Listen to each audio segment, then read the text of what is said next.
Hello friend, आपके अपने YouTube channel student mind पर आप लोगों का स्वागत है। जैसा कि हमने बात किया था कि बीपीएससी मेंस इकोनॉमिक्स की क्लास में एग्रीकल्चर स्टार्ट हमने किया था, जो फर्स्ट वीडियो आपको हमने यूट्यूब पर अपलोड कर दिए हैं। क्या अभी तक आपने नहीं देखे हैं तो प्ले लिस्ट में जाइए और वहाँ पे आप उसको बेहतरीन ढंग से देख सकते हैं। पहले क्लास में हमने कृषि की बात की थी कि भारत और बिहार में कृषि की दशा क्या है, क्या सकारात्मक परिस्थितियाँ है, क्या चुनौती है, क्या केंद्र सरकार और राज्य सरकारों ने क्या समाधान काम किया है, कृषि के बारे में हमने जाना था फर्स्ट वीडियो लेक्चर में। आज सेकंड वीडियो लेक्चर है भारतीय कृषि की। आज हम जानेंगे पंचवर्षीय योजनाओं में कृषि का विकास, यानी कि जो हमने जाना है कि भारत 15 अगस्त 1947 में आज़ाद हुआ है। आप जानते होंगे कि और उस समय 1952 से लेकर 2017 तक हमने जाना है कि पंचवर्षीय योजनाएं लागू हुई है। भारत में हम जानते हैं कि अभी तक भारत में हमने जानते हैं कि अभी तक 12 पंचवर्षीय योजना अभी तक लागू हो गए हैं। 12 पंचवर्षीय योजनाएं अभी तक लागू हो चुकी हैं। आपने जानते होंगे कि 12 पंचवर्षीय योजना अभी तक लागू हो गए हैं, जिसमें कृषि में कौन कौन से पंचवर्षीय योजनाओं में कृषि पर बात की गई है उसके बारे में हम जानेंगे। तो सीधा सी मतलब जानते हैं, शुरू करते हैं प्रथम पंचवर्षीय योजनाओं के माध्यम से। हम जानते हैं कि प्रथम पंचवर्षीय योजना 1951 में आई थी, 1951 से 56 तक, क्योंकि ये 5 वर्ष था। ये सोवियत संघ से लाया गया था। ठीक। और जानते हैं कि शुरुआत में हमारा जो संविधान था, हमारा जो सरकार था, वो ना तो समाजवादी पूरी की पूरी था और ना ही पूंजीवादी था। निश्चित अर्थव्यवस्था के रूप में हमने अपनी अर्थव्यवस्थाओं की विकास की मॉडल को अपनाया। और हम जानते हैं कि अंग्रेजों की शोषणापूर्ण नीति के कारण पूरी बद से बदतर भारत की हर स्थिति थी, सामाजिक हो या आर्थिक हो या राजनीतिक हो या किसी भी आधार पर हो। तो हम जानते हैं कि उस समय खाद्यान्न चुनौती सबसे प्रमुख। मानव की जरूरत क्या है? मानव की प्रथम जरूरत है खाना। तो हम जानते हैं कि उस समय खाद्यान्न, गेहूं चावल की स्थिति बद से बदतर थी। तो प्रथम पंचवर्षीय योजनाओं में हमारे जो नेता थे, उन्होंने पंचवर्षीय योजनाओं के माध्यम से कृषि पर बल दिए। तो प्रथम पंचवर्षीय योजनाओं में उन्होंने क्या दिया? कृषि विकास पर उन्होंने बल दिया। आधारित हम जानते हैं कि जो प्रथम पंचवर्षीय योजना थी, वो थी हेराल्ड डोमर मॉडल पर आधारित थी। प्राथमिकता किस चीज पर दी है? वो प्राथमिकता उन्होंने कृषि विकास को उन्होंने प्राथमिकता दी। कृषि में अगर हम लक्ष्य की बात करें तो 6.616 करोड़ रुपए टन था। 6.61 करोड़ टन थे कृषि के लक्ष्य, और प्राप्त कितनी हुई? 6.5 करोड़ टन क्या हो गई? प्राप्ति हुई। सीधा से मतलब समझिए कि प्रथम पंचवर्षीय योजनाएं 1951 से 56 तक की चली। हरा ये हेराल्ड डोमर मॉडल की पद्धति पर क्या थी? आधारित थी। प्राथमिकता किसको दिए? कृषि विकास पर। हमारे संविधान के जो नेताओं थे, उन्होंने कृषि विकास पर उन्होंने क्या दिए? बल दिए। कृषि का लक्ष्य रखा गया कि हम क्या करेंगे? लगभग 6.616 करोड़ टन हम इस बार अनाज को उपजाएंगे। ठीक। और हमें प्राप्त कितना हुआ? 6.5 करोड़ टन। तो ये तो सफलतापूर्वक रही। हमने जितना सोचा था कि अनाज उत्पन्न करेंगे, उतना से हमने ज्यादा। लेकिन इसका परिणाम क्या हुआ है? सफल तो हमने हुए, लेकिन खाद्यान्न चुनौती बनी रही, क्योंकि हम जानते हैं कि भारत भूखंड एक सबसे बड़ी जनसंख्या वाला देश है, और उन सभी जनसंख्याओं को खाद्यान्न पूरी कराना, अनाज पूरी कराना, ये कोई आम बात नहीं है। ठीक। जैसे आज भी हम देख लेते हैं कि आज भी भारत में कई लोग भूखे मर रहे हैं कि नहीं। आज भी जो रिपोर्ट आई है उसमें भी भारत की जो खाद्यान्न आवश्यकता, जो चुनौती है, वो पीछे है।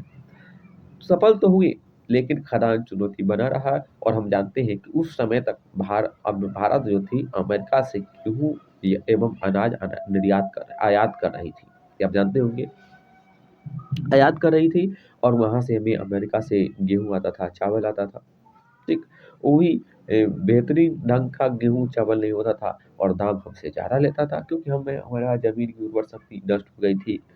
हम किसान की बदहाल स्थिति थी। तो इस कारण क्या हो गए कि सफल तो हुए, लेकिन हमारे यहाँ खाद्यान्न चुनौती बनी रही। ठीक। तो इस प्रकार हमने देखा कि प्रथम पंचवर्षीय योजना में कृषि विकास पर क्या हुआ? बल दिया गया। जितना लक्ष्य दिया उससे हम ज्यादा प्राप्त किए, लेकिन चुनौती बनी रही। कुछ अन्य काम भी प्रथम पंचवर्षीय योजनाओं में देखने को मिलता है, जैसे भाखड़ा नंदल बांध का भी निर्माण हुआ। जानते होंगे आप। कि भाखड़ा नंदन निर्माण का भी हुआ, भाखड़ा नंदन का, और हीराकुंड का भी निर्माण देखने को मिलता है। हीराकुंड का भी निर्माण देखने को मिलता है। तो ये प्रथम पंचवर्षीय योजना है। उसके बाद जब द्वितीय पंचवर्षीय योजना आई, हम जानते हैं कि 12 पंचवर्षीय योजनाएं अब तक भारत में आई है। उसके बाद पंचवर्षीय योजनाओं के बाद उसका ही नाम बदल के नीति आयोग कर दिया गया है। दूसरी पंचवर्षीय योजना में क्या हुआ कि उद्योगों पर बल दिया गया, कृषि विकास पर बल दिए, लेकिन उद्योगों में तो विकास करना है, क्योंकि भाई उस समय भी बेरोजगारी थी, रोजगार देना है ना, उद्योगों में सामान को बनाना है, उसको सभी तरह खदान आपूर्ति करनी है। तो दूसरी पंचवर्षीय योजना में उद्योगों को बल दिए, तो हम यहाँ पर टॉपिक में नहीं जानेंगे, क्योंकि या तो एग्रीकल्चर चल रही है, तो यहाँ पर हम नहीं जानेंगे। तो फिर तीसरा पंचवर्षीय योजनाएं आया।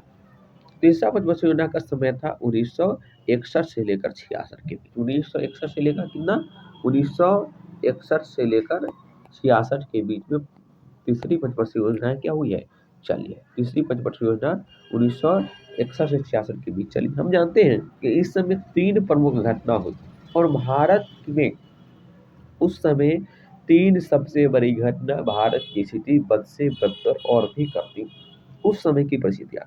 एक तो 1962 में भारत और चीन युद्ध हो गए, दूसरी फिर 1965 में भारत और पाकिस्तान से युद्ध हो गए, फिर 1966 में भारी सूखा आ गए। चौथा कारण ये भी हुआ कि उस समय भारत पाक के युद्ध होने से कई जो देश थे वैश्विक स्तर पर हमारे भारत के विरोधी हो गए। इस प्रकार का भारत के ऊपर काले साया मंडराया हुआ था। काफी चुनौती थी भारत की इसमें। तो हमारे जो लक्ष्य रखा गया था 10 करोड़ टन का अनाज का, वो हमें सिर्फ प्राप्त हुए कितना, 7.2 करोड़ टन प्राप्त हुए। और ये तीसरा पंचवर्षीय योजना जी काफी असफल साबित हुआ। असफल होना भी चाहिए भाई, इसमें कोई सरकार का दोष नहीं था। ये तो इतनी बड़ी, ये तो प्राकृतिक दोष थी। उसके बाद हमारे जो विरोधी थे वो हमसे युद्ध कर रहे थे। तभी हम जानते हैं कि उसी समय एक घटना और हुआ कि अमेरिका ने चावल आयात करना बंद कर दिया।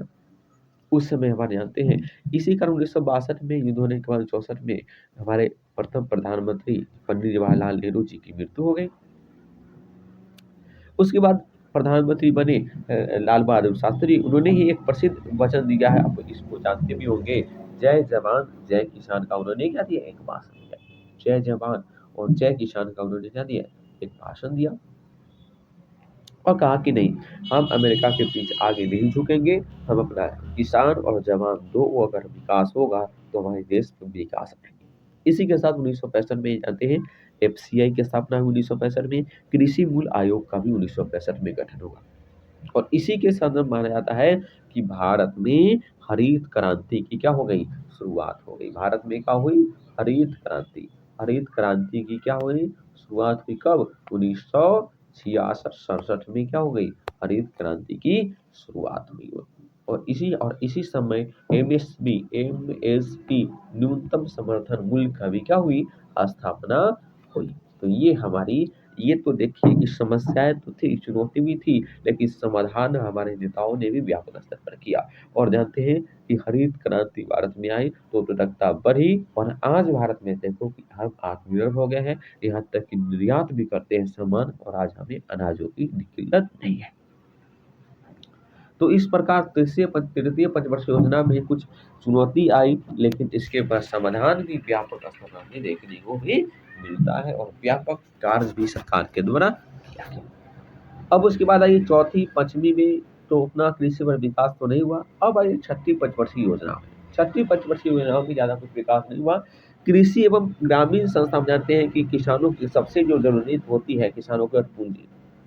पूंजी होगा तो भाई तभी तो कृषि कर पाएगा।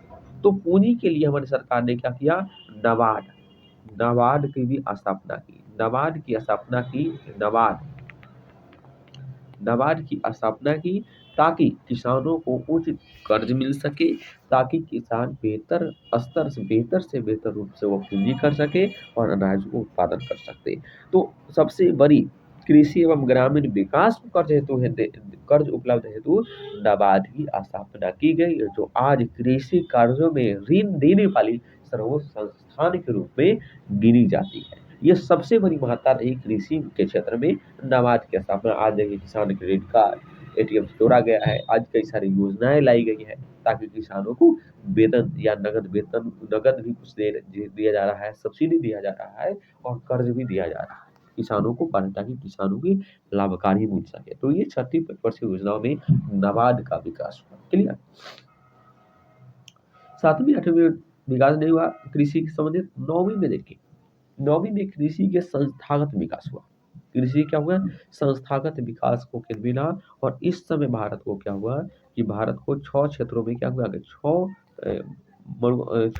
भौगोलिक कारकों में क्या हो गई थी, बांटा गया था। फिर 10वीं पंचवर्षीय योजनाओं में कई सारे प्रावधान किए गए। पहला, फसल तीव्रता पर बल दिया गया। जो फसल तीव्रता की जो हमें निम्न गुणवत्ता देखने को मिलती है, आज भी है, तो उसे फसल तीव्रता को बढ़ाने के लिए भी प्रयास किए गए। छोटे व सीमांत किसानों को बढ़ावा दिया जाए। कैसे, ताकि आधुनिक साधनों को बढ़ावा दिया जाए, ताकि उसको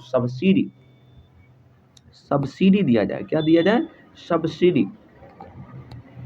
सब्सिडी के माध्यम से आधुनिक जो है आधुनिक जो होता है, आधुनिक साधन का विकास किस प्रकार हो, आधुनिक साधन का भी विकास हो, इस प्रकार पर बल दिया गया ताकि छोटे सीमांत किसानों को बढ़ावा मिले। तीसरी, लैब टू लैंड का भी प्रोसेस किया कि लैब यानी प्रयोगशाला में लैब टू लैंड को प्रोत्साहन दिया गया और गाँव को शहरों से जोड़े जाने का भी काम किया गया। 10वीं पंचवर्षीय योजनाओं में काम किया गया। तो इस प्रकार हमने देखा कि मुख्यतः 5 पंचवर्षीय योजना कृषि से संबंधित है। प्रथम, तृतीय, छठी, 9वीं, 10वीं। तो इस प्रकार हमें 4 पंचवर्षीय योजना में हमें देखने को मिलता है। अब आई 11वीं और 12वीं में हम देखते हैं कि क्या परिवर्तन किया गया है। ठीक,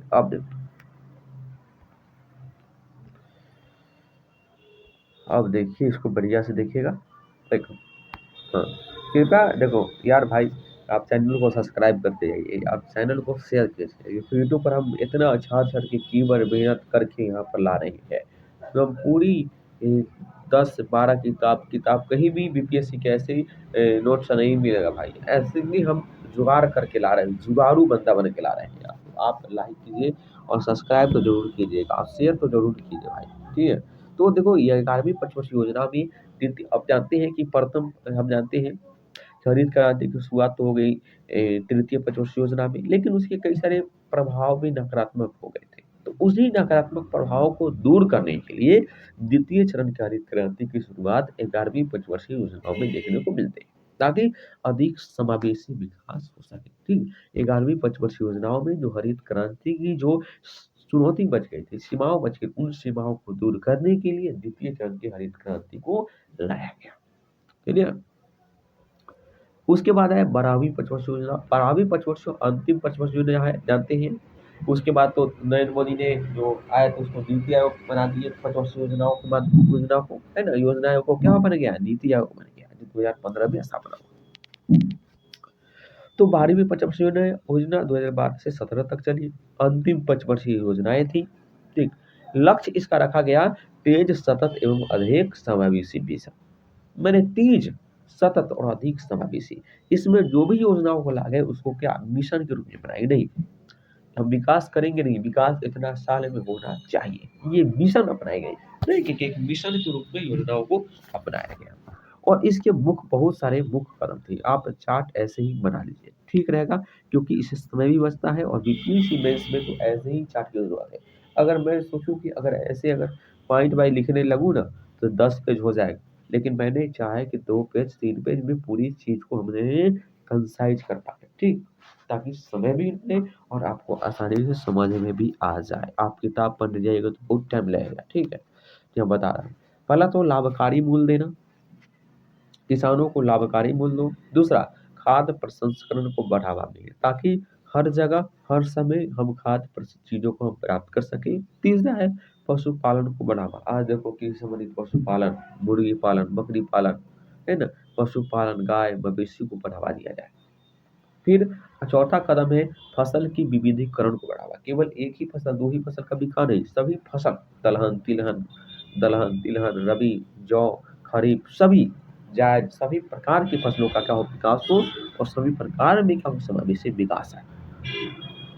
फसल उत्पादकता एवं उत्पादन में भी तेज वृद्धि हो। ऐसा नहीं कि अब इतना सारे खेतों में अनाज कर रहे हैं, अब घाटा हो जाए नहीं। फसल उत्पादकता उत्पादन में वृद्धि हो, आधुनिक तकनीक का उपयोग किया जा रहा है ताकि ज़्यादा से ज़्यादा उत्पादकता हो, उत्पादन हो।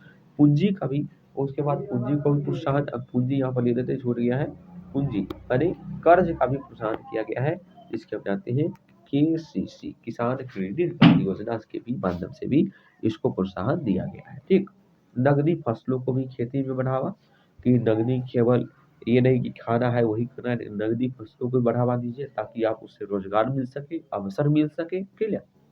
कृषि लागत में कमी करना, है ना, जो आधुनिक खेती कीजिए, जैविक खेती को बढ़ावा दिया गया है, जैविक खेती यहाँ पर छूट गया है, जैविक खेती, जैविक खेती, आधुनिक खेती को बढ़ावा दिया गया, आधुनिक खेती, आधुनिक खेती को भी बढ़ावा, सॉरी सॉरी सॉरी, आधुनिक खेती को, आधुनिक खेती को भी बढ़ावा दिया जाए, ठीक? ताकि तो इस प्रकार उद्देश्य है लाभकारी मूल्य देना, खाद्य प्रसंस्करण को बढ़ावा, पशुपालन को बढ़ावा, फसल विविधीकरण को बढ़ावा, फसल उत्पादकता और उत्पादनों में वृद्धि, नगदी फसलों को बढ़ावा, कृषि में लागत को कमी करना, जैविक खेती को बढ़ावा देना इत्यादि। तो इस प्रकार के कदमों के कारण इसे इंद्रधनुष क्रांति भी कही जाती है। और इसके लिए कई सारे काम भी किए गए हैं ताकि प्रधानमंत्री किसान सम्पदा योजना, प्रधानमंत्री किसान मत्स्य संपदा योजना, ऑपरेशन ग्रीन, ए नाम, ई गोपाल, बिहान है, सरकारी ब्रांड इत्यादि विभिन्न कई प्रकार के योजनाएं, किसान रेल, कृषि उड़ान, mobile app, mobile agri central app या टीवी चैनल, रेडियो, माने आपको जागरूकता, इंद्रप्रस्थ, माने बहुत सारे कार्यक्रम सरकार के द्वारा किया गया है। चलिए, आप देखेंगे तो आप दिमाग चकरा जाएगा, इतनी सरकार ने इसके लिए काम किया है। बस इसकी शैक्षिक डिजिटल, हम जानते हैं कि शैक्षिक जागरूकता होनी चाहिए, उसके बाद शिक्षित, और उसके बाद डिजिटल जागरूकता भी होनी चाहिए। तो बहुत सारे कार्यक्रम यहाँ पर किए गए हैं जो पिछले वीडियो में भी हमने बताया है, तो वहाँ पर आप देख लीजिएगा। ठीक, समाधान क्या था, केंद्र सरकार, राज्य सरकार ने किया है। अब देखिए भारतीय कृषि की विशेषताएं को भी देख लीजिए, ऐसा भी क्वेश्चन मेंस में पूछ सकता है। तो हम जानते हैं कि भारतीय कृषि की आज भी पहली जो विशेषता है वो है निर्वाह कृषि की। आज भी अधिकतर लोग कृषि निर्वाह के रूप में करते हैं, वो एक रोजगार के रूप में नहीं देखते बल्कि एक निर्वाह के रूप में देखते हैं। दूसरी बात है कि जनसंख्या का आज दबाव बहुत है। जानते हैं कि वर्तमान में 1,40,40,000 अरे सॉरी 1,40,40,000,000 जनसंख्या के पार जाने वाली है। वर्षा पर आज भी हम जानते हैं कि सिंचाई का साधन उतना विकसित नहीं हो पाए हैं। आज भी भारत के कई क्षेत्र में पानी की कमी देखने को मिलती है। तो आज भी जो किसान है वर्षा पर निर्भरता पर संभव है। खाद्यान्न उत्पादन आज भी जानते हैं कि खाद्यान्न कई कई क्षेत्र में उत्पादन की उत्पादकता कम दिखाई देखने को मिलती है। फसलों के विविधीकरण को बढ़ावा दिया जा रहा है। आज भी भारत में 50% भूभाग पर कृषि की जाती है और जीडीपी में सबसे कम योगदान कृषि का है। केवल मानिए तो केवल हम जानते हैं कि 16% से ही कुछ अधिक है कृषि में योगदान। तो कृषि का कम योगदान है। आज भी लघु सीमांत कृषि भारत में सबसे अधिक है। लघु एवं सीमांत किसान भी अपनी अधिक है। परंपरागत विधि से आज भी खेती होती है। इसके साथ ही कुछ आधुनिक खेती है। तो ये भारतीय कृषि की क्या है, विशेषताएं है। तो चलिए आज के लेक्चर में बस इतना ही। तो आपने पंचवर्षीय योजना 2000 हमने देखा कि 1951 से लेकर 1951 से लेकर हमने सॉरी 2000 हमने 2022 तक क्या क्या कृषि में हुआ है, उन सारी चीज़ों को हमने यहाँ पर एक एक चीज़ के माध्यम से हमने देख लिया है। ठीक, तो इतना आपने देख लिया है, इसको आप कॉपी पर नोट कीजिए, इसको याद कीजिए और इसको आंसर लिखने का प्रैक्टिस कीजिए। तो चलिए, और सबसे मुख्य बात आपको ये बात कर रहा हूँ कि भाई लोग, आप लोग चैनल को लाइक करें, सब्सक्राइब कर दें और दूसरों के साथ शेयर जरूर करना। ठीक है, धन्यवाद, थैंक यू।